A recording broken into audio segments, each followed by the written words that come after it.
Hello friends, welcome to grow with सिवी। तो आप सभी का स्वागत है आपके अपने चैनल ग्रो विद सिवी पर। आज की वीडियो हमारी क्लास नंबर 3 है सीटेट साइंस पेपर 2 के लिए।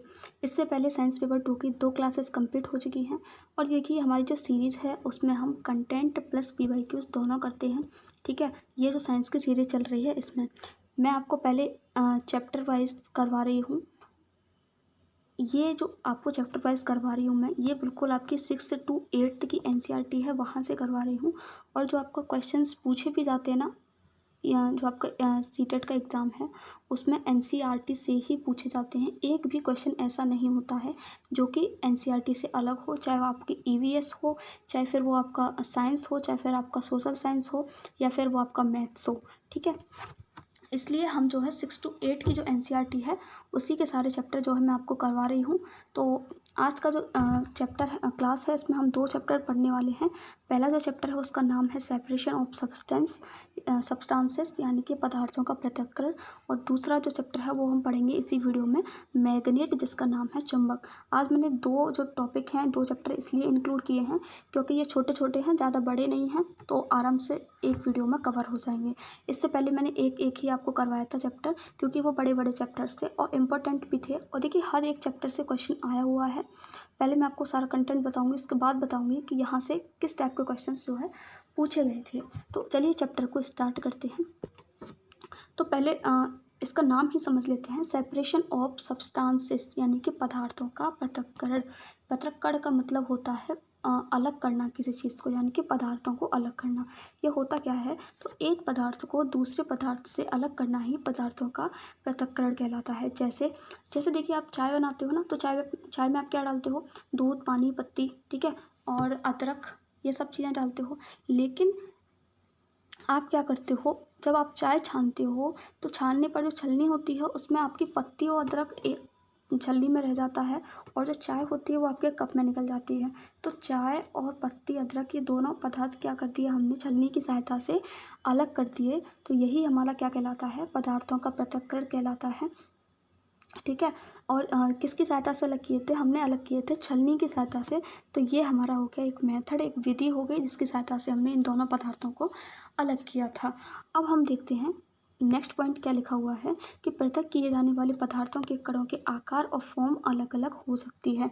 यानी कि जो पदार्थ हैं उनके जो कण हैं वो देखिए ठोस या द्रव्य हो सकते हैं, द्रव या गैस भी हो सकते हैं। अब जैसे जो चाय थी, इसमें चाय क्या थी, चाय लिक्विड थी यानी द्रव थी। चाय की पत्ती थी, चाय की पत्ती क्या है, ठोस थी, ठीक है, यानी कि सॉलिड थी। अदरक भी सॉलिड था। तो इसमें क्या है, जो पदार्थ हैं उसकी फॉर्म जो है अलग अलग हो सकती है।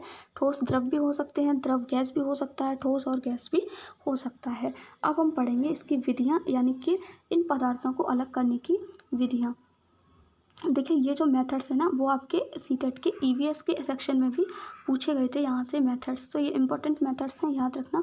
साइंस में तो पूछे ही जाते हैं और ईवीएस के सेक्शन में भी यहाँ से क्वेश्चन इस बार पूछा गया था। तो पहला मेथड है हमारा हैंड पिकिंग मेथड, जिसका नाम है हस्त चयन विधि।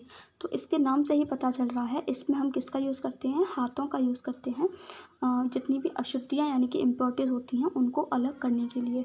तो इस मेथड में क्या होता है, इस मेथड का यूज़ गेहूँ, चावल तथा दाल, जो दाल होती हैं उनमें से कुछ बड़े मिट्टी के कणों, पत्थरों और भूसे को अलग करने के लिए किया जाता है।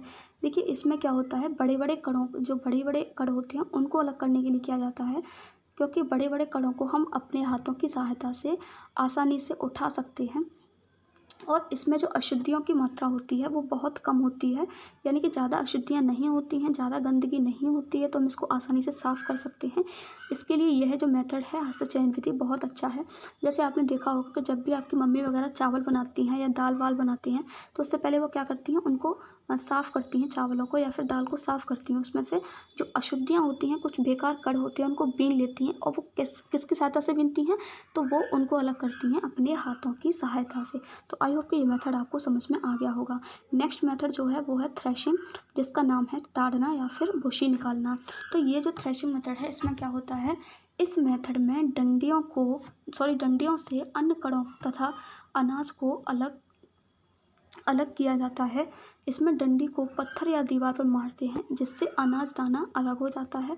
और कभी कभी थ्रेशिंग जो है बैलगाड़ी के माध्यम से भी की जाती है।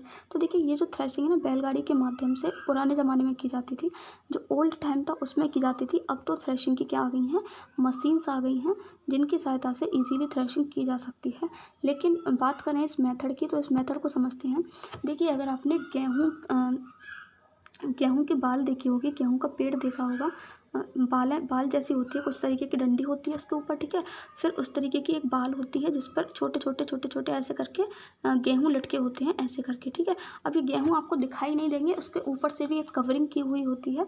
तो होता क्या है, अब पहले के ज़माने में क्या होता था कि ये जो स्टिक है ना, डंडी है ना, इसको जो किसान होते थे पकड़ करके क्या करते थे, धरती में या किसी पत्थर पर मारते थे, जिससे जो गेहूँ थे वो अलग निकल जाते थे और जो कवरिंग थी इसकी वो टूट जाती थी, जिसको जो गेहूँ ऊपर से कवर होता था वो कवरिंग टूट जाती थी और जो गेहूँ थे वो अलग हो जाते थे। तो इसी को हम कहते हैं थ्रेशिंग, ठीक। नेक्स्ट जो मेथड है हमारा वो है विनोइंग, जिसका नाम है निष्पावन विधि। तो इस विधि में क्या होता है, तो इसमें निष्पावन यानी कि विनोइंग यानी वाइंड से आप इसको याद रख लेना। इसमें क्या होता है, हम हवा के द्वारा यानी कि वायु के द्वारा जो मिश्रण होता है पदार्थों का, उसमें से भारी और हल्के पदार्थों को बल्कि हल्के जो अवयव होते हैं उनको अलग करने के लिए इस विधि का जो है हम यूज़ करते हैं। जैसे जैसे मान लीजिए आपके पास क्या है, अनाज है, यानी कि एक आपके पास मिश्रण है गेहूँ का, और गेहूँ में हो गई है बहुत सारी मिट्टी, बहुत सारी धूल है उसमें, ठीक है। तो इसमें करते क्या हैं कि जो किसान होगा मान लीजिए ये बर्तन में उसके गेहूँ और मिट्टी रखी हुई है, तो हवा चल रही होगी, तो ऊपर से वो क्या करेगा, अपने हाथों की सहायता से इनको नीचे की साइड ज़मीन पर गिराएगा। तो जो हवा होगी ना, हवा के सहारे जो मिट्टी होगी वो तो धूल होगी, वो तो उड़ जाएगी, और जो गेहूँ होंगे वो आपके भारी होने के कारण क्या होंगे, ज़मीन पर गिर जाएंगे। और जो हल्की जो मिट्टी रेत जो होगा वो क्या हो जाएगा, हवा के झोंकों द्वारा उड़ जाएगा। इस तरीके से दोनों चीज़ें अलग हो जाएंगी। नेक्स्ट जो मेथड है उसको देख लेते हैं। नेक्स्ट मेथड का नाम है सीविंग मेथड, यानी कि जिसको हम बोलते हैं चालन विधि। इस विधि में क्या होता है, इसकी सहायता से हम आटे के जो महीन कण होते हैं, यानी कि इसमें क्या होता है, एक तो महीन कण और एक बड़ी अशुद्धियों को निकालने के लिए हम इस मेथड का यूज़ करते हैं। इसमें आटे के महीन कण उससे निकल जाते हैं तथा बड़ी अशुद्धि उसमें रह जाती है। किस में रह जाती है, तो आपने अपनी मम्मी को आटा छानते हुए देखा होगा, या कभी हो सकता है आपने भी छाना हो, ठीक है। तो जब आप आटा छानते हैं तो क्या होता है कि जो महीन कण जो आटा होता है ना, जिससे हम रोटियां बनाते हैं, वो तो आप जिस बर्तन में छान रहे हैं उसमें रह जाएगा। और जो भूसी जो होती है, जो चलनी से छानने पर उस चलनी में ही रह जाती है, वो क्या होती है, बड़ी अशुद्धि होती है। वो उसके कण जो है थोड़े बड़े होते हैं, इसलिए वो चलनी में रह जाती है, ठीक है। तो इस तरीके से चलनी की सहायता से क्या हुआ, जो भूसी थी वो अलग हो गई और आटा अलग हो गया। तो इस मेथड को हम कहते हैं सीविंग मेथड, यानी कि चालन विधि। इस विधि के माध्यम से पत्थर, डंठल, भूसी यानी हुस्क को भी अलग किया जा सकता है। कंकड़ वगैरह, यानी कि कंकड़ वगैरह मिट्टी से अलग करने के लिए भी इस विधि का यूज़ करते हैं। वो कैसे करते हैं, देखिए गाँव में जो है इसको छटना बोलते हैं। जो बड़ा सा होता है उसमें एक जाली लगी होती है, नेट जैसी एक जाली होती है, ठीक है। उसमें क्या होता है, जो मान लीजिए मिट्टी में आपके बहुत सारे कंकड़ हैं, आपको उन्हें अलग करना है। तो मिट्टी और कंकड़ दोनों चीज़ों को हम एक साथ इसमें डाल देते हैं। तो इसको जब छानते हैं ना, तो मिट्टी नीचे निकल जाती है और जो कंकड़ हैं वो हमारे छलनी में ही रह जाते हैं। तो इस तरीके से हम जो है चालन विधि की सहायता से दो पदार्थों को अलग कर सकते हैं। नेक्स्ट जो मेथड है उसका नाम है सेडिमेंटेशन मेथड, यानी कि अवसादन विधि। अब जो विधियाँ आ रही हैं सेडिमेंटेशन, डिकंडीशन, ये और इसके बाद आपकी आएगी फिल्ट्रेशन। ये आपस में एक दूसरे से रिलेटेड है, इसलिए इनको अच्छे से याद रखना। देखिए सेडिमेंटेशन मेथड में क्या होता है, कभी कभी क्या होता है ना कि जो पदार्थ होते हैं ना, तो हम उनको हस्तचयन विधि से अलग कर सकते हैं, ना ही हम उनको जो है विनोइंग मेथड से अलग कर सकते हैं, ना ही थ्रेसिंग से कर सकते हैं। तो उसके लिए हम जो है यूज़ करते हैं सेडिमेंटेशन मेथड का। इसमें क्या होता है, जैसे आपने देखा होगा कि चावल में भी आपकी मान लीजिए मैंने आपको बताया था, चावल में से कुछ कंकड़ वगैरह या कुछ छोटी मोटी जो अशुद्धियाँ पड़ी होती हैं, वो आपकी मम्मी क्या कर लेती हैं, हाथों से उठा देती हैं। लेकिन उनको हटाने के बाद भी कुछ उसमें अशुद्धियाँ ऐसी रह जाती हैं जो जिनको हम हाथों से अलग नहीं कर सकते हैं। तो उसके लिए हम यूज़ करते हैं अवसादन मेथड। इसमें क्या होता है कि हम जैसे चावल हैं उनको उसमें क्या कर देंगे, पानी डाल देंगे पकाने से पहले। तो पानी डालने से उसमें क्या होगा कि जितनी भी उसमें मिट्टी, धूल मिट्टी, जो भी अशुद्धियाँ उस पर होंगी चावल पर, या जो भी आप दाल वगैरह धो रहे हैं उस पर, तो वो क्या होगा, ऊपर पानी में आ जाएंगी। और जो अच्छे अच्छे चावल होंगे आपको, जिन्हें आपको पकाना है, बनाना है, वो आपके क्या होंगे, उस बर्तन में, तली में नीचे बैठ जाएंगे। तो ये जो मेथड होता है वो हमारा क्या कहलाता है, सेडिमेंटेशन मेथड कहलाता है। मिश्रण में जल मिलाने पर भारी अवयवों का तली में बैठ जाना के प्रक्रम को ही अवसादन कहते हैं। नेक्स्ट मेथड देख लेते हैं। नेक्स्ट मेथड क्या है, नेक्स्ट मेथड है हमारा डिकैंडेशन मेथड, यानी कि निस्तारण विधि। इसमें क्या होता है, तो देखिए अवसादित मिश्रण, यानी अवसादित मिश्रण क्या हो गया कि चावल तो हमारे नीचे तली में बैठ गए, और जो ऊपर का पानी था, गंदा पानी जो हमारा बन गया चावल को धोने से, कटोरे में या जिसमें भी आप धो रहे हो, बाउल वगैरह में, तो ठीक है, उसमें ऊपर जो पानी है गंदा, उसको बिना हिलाए, यानी अगर आप हिला दोगे ना तो वो फिर से मिक्स हो जाएगा, तो कोई मतलब नहीं रहा ना। उसको बिना हिलाए आपको क्या करना है, ऊपर से पानी को हटा देना है। और आपकी जो मम्मी वगैरह है ना, जब चावल बनाती हैं तो वो यही करती हैं, उसकी गंदगी को निकालने के लिए, कि पानी डाल देती हैं, फिर उसमें अच्छे चावल नीचे बैठ जाते हैं, और फिर उसको क्या करती हैं, पानी को निकाल देती हैं, ऊपर से हटा देती हैं, यानी कि जल को मिट्टी सहित उड़ेलने की प्रक्रिया को ही हम निस्तारण कहते हैं। और यही मेथड हमारा क्या कहलाता है, डिकैंडेशन मेथड कहलाता है। इसके माध्यम से हम दो लिक्विड को अलग कर सकते हैं, ठीक है, जो एक दूसरे में मिक्स नहीं होते हैं। तो देखिए क्वेश्चन आ सकता है कि दो लिक्विड को हम किस मेथड से अलग कर सकते हैं, तो याद रखना है वो है हमारी निस्तारण विधि, यानी कि डिकैंडेशन मेथड। अब इसका जो सबसे अच्छा एग्जाम्पल है वो ये है, देखिए जब आप एक बाउल में ऑयल और पानी मिक्स कर देंगे, तो आप ये देखेंगे कि कुछ टाइम बाद जो पानी है ना वो तो नीचे रह जाएगा, और जो तेल है ना उसकी एक लेयर बन जाएगी ऊपर ग्लास के या किसी में भी जिसमें आपने लिया है, उसमें क्या होगा, ऊपर तेल की एक लेयर बन जाएगी, जिससे आप ऊपर इसको बिना हिलाए ऊपर से अलग कर सकते हो। तो आपको तेल अलग मिल जाएगा और पानी जो है ग्लास में नीचे अलग रह जाएगा। तो इस तरीके से हम जो है दो लिक्विड को भी इस विधि से अलग कर सकते हैं। नेक्स्ट मेथड है जो हमारा, उसका नाम है फिल्ट्रेशन, यानी कि निस्यंदन विधि। इसमें क्या होता है, तो जब किसी सबस्टांस में से बहुत ही महीन कणों को सेपरेट करने के लिए यूज़ किया जाता है, उसको हम कहते हैं निस्यंदन विधि।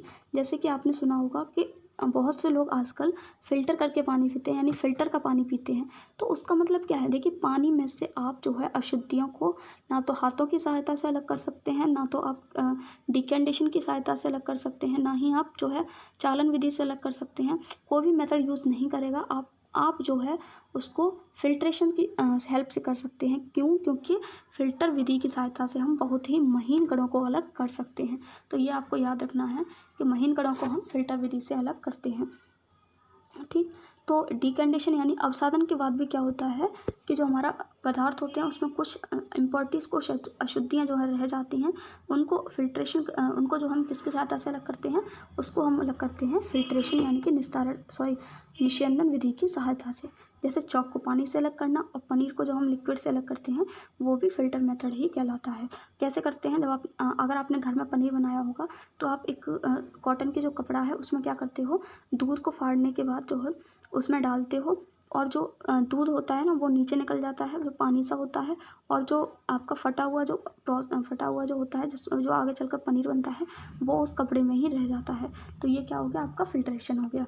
नेक्स्ट जो मेथड है और लास्ट मेथड है हमारा, जिसका नाम है इवेपोरेशन, यानी कि वाष्पन। देखिए वाष्पन होता क्या है कि जब आप वाटर को हीट करते हो, यानी कि पानी को जब आप गर्म करते हो, तो जो पानी है बर्तन में, वो पानी आप जब उसको हीट करते रहोगे, तो आप देखोगे कि कुछ टाइम बाद आपको उस बर्तन में पानी नहीं मिलेगा। क्यों, क्योंकि वो जो पानी होता है अभी था लिक्विड, यानी कि द्रव अवस्था में, और फिर वो क्या होगा, गर्म करने के बाद भाप बनकर उड़ जाएगा, और यही जो भाप होती है वो गैस कहलाती है, गैस अवस्था में बन जाएगा। तो किसी द्रव को उसी वाष्प में परिवर्तित करने की प्रक्रिया वाष्पन कहलाती है, यानी कि इवेपोरेशन कहलाती है। जैसे कि जो पानी में से शुगर और सॉल्ट को, नमक को अलग करना। जैसे जो सॉल्ट है वो हमें कहाँ से मिलता है, समुद्र से मिलता है। तो समुद्र में जब जो पानी होता है उस पर सूर्य की किरणें जब जाती हैं, हीट जब जाती है, तो पानी अलग हो जाता है। पानी किस में हो जाता है, वाष्प में कन्वर्ट हो जाता है, और जो सॉल्ट है वो हमें अलग अलग जो है मिल जाता है। तो ये हुए हमारे सारे मेथड्स। ये सारे मेथड्स बहुत ईजी हैं, बस 1 से 2 बार आपको अच्छे से इनको रिवाइज़ करना है। अब कुछ पॉइंट्स जो एनसीईआरटी में लिखे हुए थे, पहला पॉइंट हम देख लेते हैं कि जिस विलयन में कोई पदार्थ और अधिक ना घुल सके वह उस पदार्थ का संतृप्त विलयन कहलाता है। जैसे कि हम पानी को हीट करते हैं, ठीक है, और हीट करने पर उसमें मान लीजिए हम नमक मिलाते जा रहे हैं, तो जब आप उसमें नमक मिलाते जाओगे तो उसमें नमक घुलता जाएगा पानी में। लेकिन एक अवस्था, एक कंडीशन पता है ऐसी आएगी जब आपका जो नमक है ना वो पानी में नहीं घुलेगा, और ये जो कंडीशन है यही आपका क्या कहलाता है, संतृप्त, उस पदार्थ का क्या कहलाएगा, संतृप्त विलयन कहलाता है। नेक्स्ट जो पॉइंट एनसीईआरटी में लिखा हुआ था वो है आपका, किसी पदार्थ के विलयन को गर्म करने पर उसमें और अधिक पदार्थ घोला जा सकता है। यानी कि अगर हम पदार्थ को हीट करें तो उसमें हम और जो है पदार्थ को ऐड कर सकते हैं। ठीक, अब प्रीवियस ईयर में जो भी क्वेश्चंस इस चैप्टर से पूछे गए थे, अब हम उन क्वेश्चंस को देखने वाले हैं। तो पहला क्वेश्चन जो पूछा गया है वो है हमारा क्वेश्चन नंबर 1। पहला कथन, इसमें देखिए आपको 2 कथन दिए गए हैं, आपको ये बताना है कि कौन सा कथन इसमें से सही है। पहला स्टेटमेंट, पहला कथन हमें दिया हुआ है, भारी अनाजों से भूसा ओसाई द्वारा सेपरेट किया जाता है। ठीक है। दूसरा कथन दिया गया है, विभिन्न आकार के कणों के मिश्रण को चालन या निस्यंदन प्रक्रिया द्वारा अलग किया जा सकता है। तो अभी हमने दोनों ही स्टेटमेंट पढ़े, दोनों ही कथन बिल्कुल सही हैं। जो भारी अनाज होते हैं उसमें से भूसा जो है ओसाई द्वारा अलग किया जाता है, ये भी कथन सही है। और विभिन्न आकार के कणों को एक तो हम सीविंग यानी चालन और फिल्ट्रेशन मेथड से अलग करते हैं, ये भी बिल्कुल सही है। तो option statement A and B both are true, option number A हमारा यहाँ पर बिल्कुल सही हो जाएगा। नेक्स्ट क्वेश्चन जो इसमें पूछा गया था वो है हमारा, लवण और जल के मिक्सचर को अलग करने की प्रोसेस में निम्न में से कौन सा सहायक नहीं है। यानी कि जल में क्या मिला हुआ है, लवण यानी कि NaCl, नमक मिला हुआ है, उसको आपको अलग करना है। तो आपको ये बताना है कि कौन सा मेथड उसमें यूज़ नहीं होगा। तो इसका जो करेक्ट आंसर है वो है आपका निस्तारण यानी कि डिकंडेशन मेथड। डिकंडेशन मेथड क्या था तो मैंने आपको बताया था, देखिए फिर से हम चलते हैं वहीं पर। डिकंडेशन, देखिए पहले मैंने पढ़ाया था आपको सेडिमेंटेशन, उसके बाद था डिकंडेशन। डिकंडेशन में क्या था, बिना पदार्थ को हिलाए जो अशुद्धि रह जाती थी उसको उड़ेलने की प्रक्रिया को ही हम निस्तारण कहते हैं, जो अशुद्धि रह जाती है पानी सहित उसको। लेकिन इसमें क्या कह रहा है, लवण और जल का मिक्सचर उसमें मिला हुआ है। तो देखिए फ़िल्टर की सहायता से भी हम अलग कर सकते हैं, क्योंकि फ़िल्टर बहुत छोटी छोटी अशुद्धियों को अलग कर देता है। आसवन विधि क्या होती है, तो देखिए इसमें क्या होता है, इसमें 2 पदार्थ होते हैं, उनका बॉइलिंग पॉइंट जो है अलग अलग होता है। तो इसमें भी हम क्या कर सकते हैं, इसके थ्रू भी हम जो है पदार्थों को अलग कर सकते हैं, और बॉइलिंग से उबाल कर तो हम अलग कर ही सकते हैं। तो ऑप्शन नंबर ए हमारा यहाँ पर बिल्कुल करेक्ट हो जाएगा। ये चैप्टर हुआ हमारा कंप्लीट, जिसका नाम था सबस्टेंस, सेपरेशन ऑफ सबस्टेंस। अब हम पढ़ेंगे नेक्स्ट और इम्पोर्टेंट चैप्टर, जहाँ से आपके एग्ज़ाम में बहुत बार और बहुत अच्छे अच्छे क्वेश्चंस और बहुत इजी क्वेश्चंस जो है इस चैप्टर से पूछे गए थे। तो चैप्टर का नाम है फन विद मैग्नेट्स, यानी कि चुंबकों द्वारा मनोरंजन।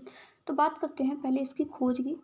तो एक गडरिया था, गडरिया वो होते हैं जो भेड़ वगैरह चराते हैं, ठीक है, बकरी वगैरह चराते हैं, जिसका नाम था मैग्नस। ठीक है, भेड़ों को कंट्रोल करने के लिए, यानी कि वो इधर उधर ना भागें उसके लिए वो अपने पास क्या रखता था, एक छड़ी रखता था, जिसमें कुछ क्या था, लोहे का हिस्सा भी था। यानी कि वो जो छड़ी थी उसका कुछ पार्ट जो है लोहे का बना हुआ था। एक दिन एक आश्चर्यजनक घटना हुई, वो क्या थी, वो ये थी कि जो जहाँ पर वो जाता था वहाँ पर भेड़ों को चराने के लिए, वहाँ पर एक चट्टान थी जो उसकी छड़ी को अपनी ओर आकर्षित करती हुई यानी अट्रैक्ट करती हुई प्रतीत हो रही थी। यह चट्टान एक क्या थी, नेचुरल चुंबक थी, यानी कि नेचुरल मैग्नेट थी। और इस तरह क्या हुई थी, प्राकृतिक चुंबक की खोज हुई थी। ठीक है, नेक्स्ट उसी के नाम पर मैग्नेटाइट नाम दिया चट्टान को। कुछ का मानना है कि यह चट्टान मैग्नीसिया नामक स्थान पर सबसे पहले पाया गया था। ठीक, अब हम बात करते हैं मैग्नेट की। तो मैग्नेट होते क्या हैं, यहीं से इसकी डेफिनेशन बनती है, वे सभी पदार्थ जिनके पास लोहे को अट्रैक्ट करने की यानी कि लोहे को आकर्षित करने की प्रवृत्ति होती है, उनको हम कहते हैं मैग्नेट यानी कि चुंबक। ठीक है, तो वहाँ पर जो चट्टान थी वो किसका काम कर रही थी, एक चुंबक का काम कर रही थी, क्योंकि वो प्रकृति में थी वो चट्टान, इसलिए वो हमारे लिए क्या थी, एक नेचुरल मैग्नेट थी। ठीक है, अब हम बात करते हैं मैग्नेटाइट की। तो मैग्नेटाइट एक रॉक खनिज और मुख्य जो लौह होते हैं उसके अयस्कों में से, उसकी चट्टानों में से एक है। मैग्नेटाइटिक चट्टान का नाम है, जिसका रासायनिक सूत्र है Fe3O4। ठीक है, आयरन हमें अलग अलग चट्टानों से मिलता है, लेकिन जो लोहा होता है ना, वो हमें अलग अलग चट्टानों से मिलता है, इसलिए उसके अलग अलग ओर्स यानी कि उसके अलग अलग अयस्क होते हैं, जैसे कि लिमोनाइट हो गया, सिडराइट हो गया, पायराइट हो गया, कॉपर पायराइट हो गया। यहाँ से हमें क्या मिलता है? इन सभी से हमें लोहा यानी कि आयरन मिलता है। यह फेरी मैग्नेटिक है। फेरी मैग्नेटिक क्या होते हैं? जो मैग्नेट को अपनी तरफ बहुत स्ट्रांगली अट्रैक्ट करते हैं, बहुत तेज़ी से आकर्षित करते हैं। यह एक चुंबक के प्रति क्या होता है? आकर्षित होता है, और इसे स्थायी चुंबक बनाने के लिए चुंबकित किया जाता है। अब ये तो रही नेचुरल चुंबक की बात। उसके अब देखिए आर्टिफिशियल चुंबक कैसे बने। तो उसके बाद लोहे के टुकड़ों से चुंबक बनाने की विधि का आविष्कार हुआ, जिन्हें हम क्या कहते हैं? आर्टिफिशियल चुंबक यानी कि आर्टिफिशियल मैग्नेट कहते हैं।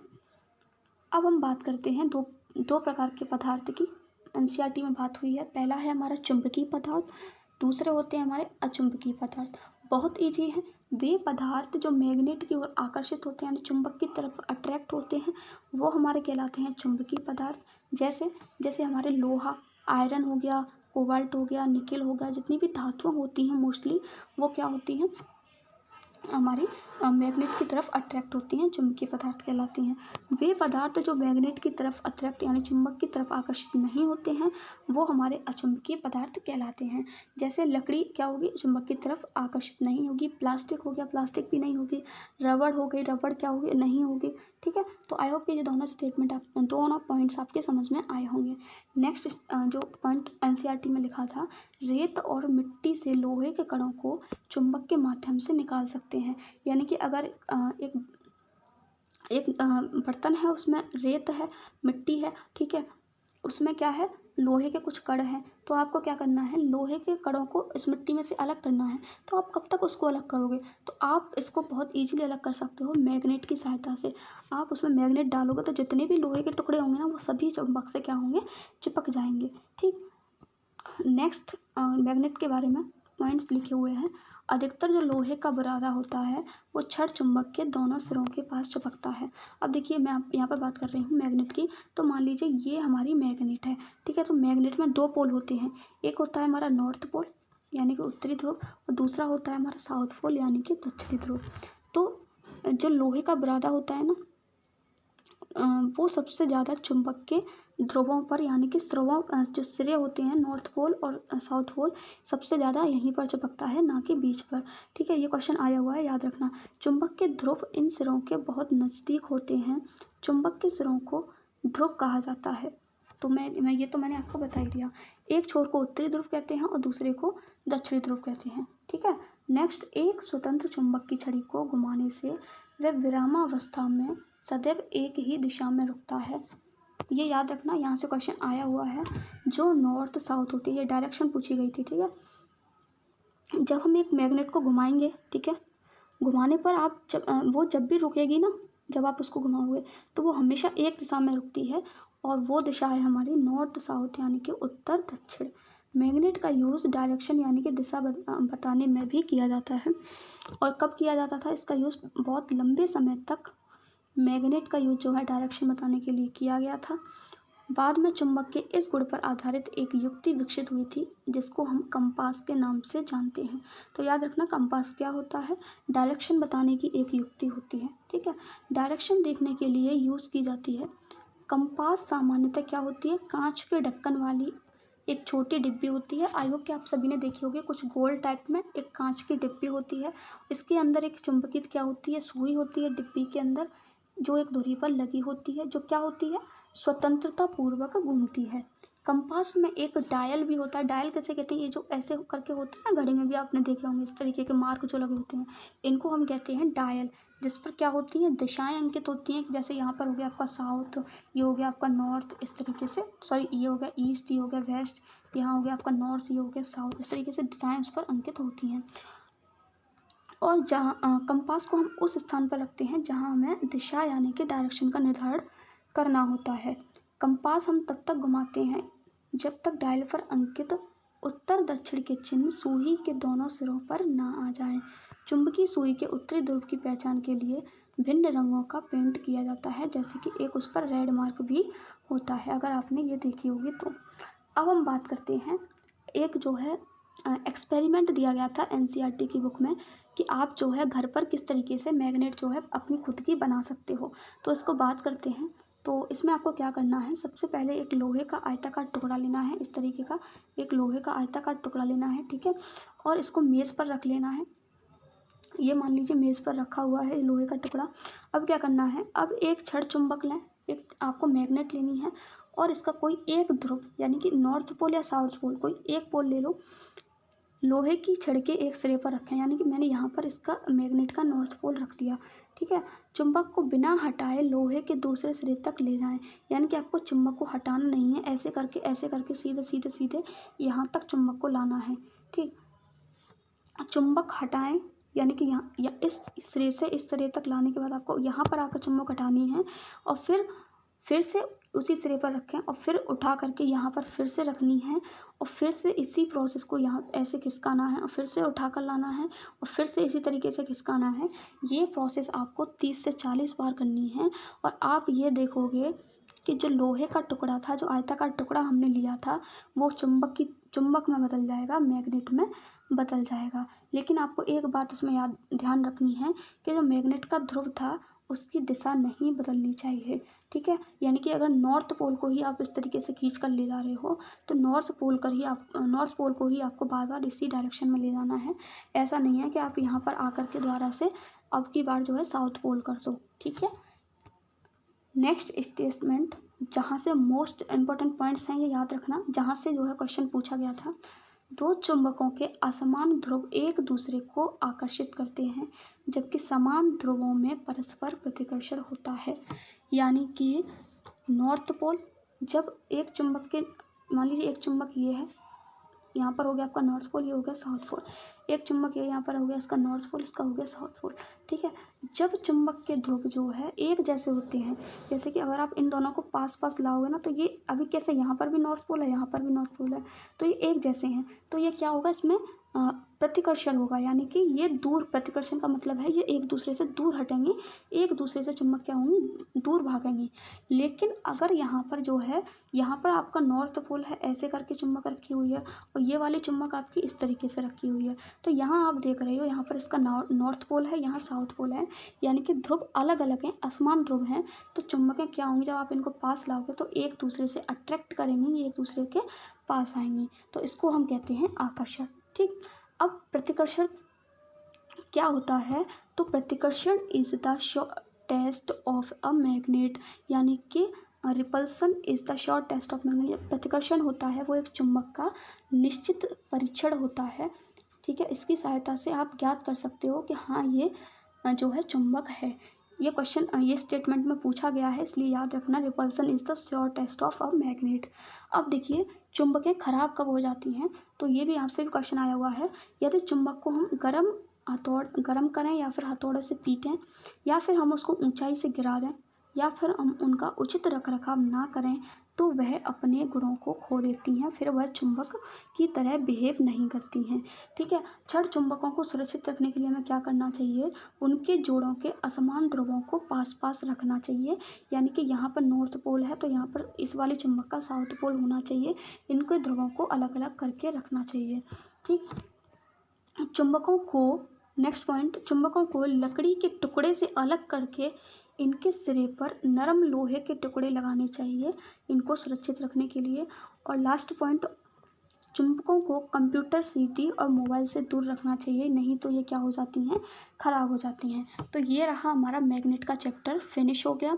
अब मैग्नेट से कौन कौन से क्वेश्चन पूछे गए थे प्रीवियस ईयर में, उनको देख लेते हैं। फर्स्ट क्वेश्चन है हमारा, किसी चुंबक को लोह रेतन तथा सल्फर पाउडर के मिश्रण में फिराया गया है। यानी कि उसमें क्या है, सल्फर पाउडर है और लोहे के टुकड़े हैं। प्रेक्षण करने पर यह पाया गया केवल लोह रेतन ही समान रूप से मैग्नेट के दोनों पोल्स की ओर अट्रैक्ट होती है। दूसरा पॉइंट है, लोह रेतन मैग्नेट के नॉर्थ पोल तथा सल्फर साउथ पोल्स की ओर अट्रैक्ट होती है। तो देखिए मैंने आपको बताया था कि चुंबक में लोहे के जो कण होते हैं वही चुंबक की तरफ अट्रैक्ट होते हैं। तो ऑप्शन नंबर ए हमारा यहाँ पर बिल्कुल सही हो जाएगा कि जो केवल लोहा रेतन होगा वो क्या होगा, मैग्नेट के दोनों पोल्स पर अट्रैक्ट हो जाएगा, उस पर आकर्षित होगा। पाउडर जो है क्या है, चुंबक की तरफ आकर्षित नहीं होगा क्योंकि ये एक चुंबकीय पदार्थ नहीं है। नेक्स्ट क्वेश्चन जो पूछा गया था, निम्न में से कौन सी प्रक्रिया क्षण चुंबक की चुंबकीय विशेषताओं को नष्ट कर देती है, यानी कि इससे चुंबक जो है खराब हो जाएंगे। पहला ऑप्शन दे रखा है दो टुकड़ों में काटना, दूसरा है तापन यानी हीट करना, तीसरा दे रखा है हमारा इसको पीटना, चौथा है उसको सील करना। देखिए ये तो मैंने ना तो आपको सील करना पढ़ाया, ना मैंने टुकड़ों में काटना पढ़ाया। मैंने आपको दो बताया था, या तो अगर हम उसको हीट करें या फिर हम उसको जो है पीटें तो क्या होती है, चुंबक अपने गुण जो है खो देती है, अपनी विशेषताओं को खो देती है। और उसको या फिर ऊंचाई से गिराया जाए तो भी वो अपने गुण खो देती है। तो फिलहाल यहाँ पे ऑप्शन नंबर थर्ड यहाँ पे बिल्कुल करेक्ट हो जाएगा। ठीक है, बी और सी। नेक्स्ट क्वेश्चन जो पूछा गया था, चुंबकों के बारे में सही कथन नहीं है, यानी कि चुंबक के बारे में कौन सा सही स्टेटमेंट नहीं है ये बताना है। आकर्षण चुंबकत्व की एक शॉर्ट टेस्ट है, यही देखिए नेगेटिव है। मैंने आपसे कहा था कि repulsion is the short test of magnet, यानी कि जो प्रतिकर्षण होता है वो चुंबक का शॉर्ट टेस्ट होता है, ना कि आकर्षण। तो ऑप्शन नंबर ए हमारा यहाँ पर बिल्कुल करेक्ट हो जाएगा। अब देखिए पहला ही ऑप्शन से हमें आंसर मिल गया, तो आगे हमें क्वेश्चन स्टेटमेंट पढ़ने की ज़रूरत ही नहीं है। तो ये आज की हमारी क्लास थी। आई होप फ्रेंड्स कि आपको वीडियो अच्छी लगी होगी। देखिए अगर आपको वीडियो अच्छी लगी हो तो प्लीज़ वीडियो को लाइक ज़रूर करना और कमेंट बॉक्स में अपना फीडबैक जरूर शेयर करना कि आपको वीडियो कैसी लगी। Thank you so much for watching this video. मिलते हैं नई वीडियो में एक नए टॉपिक के साथ। Till then have a nice day.